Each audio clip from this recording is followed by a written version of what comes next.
there is one error code of VFD error code. It's called ERET, Retry Count Excess.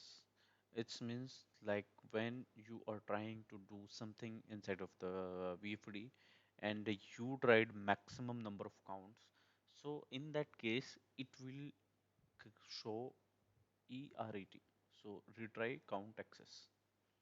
So in this case, we will discuss error description, checkpoints, and corrective actions, like how we can correct it, and what is the description of this error, and what all are the parameters for the checkpoints. So we all things will be discussed in this video. Let's start.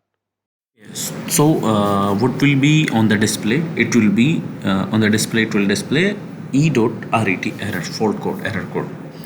If operations cannot be resumed totally within the number of retries set, this function trap the VFD. This function is available only when p.67 is set to value other than 0.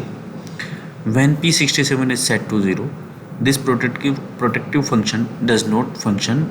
p.67 is factory set to 3. So now if you don't want this error, you have to set in p67 0.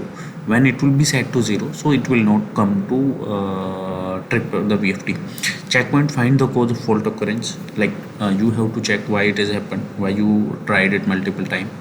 So from my side, it is just need to put 0 in p67 if you don't want occur this error again and again. So it will be helpful.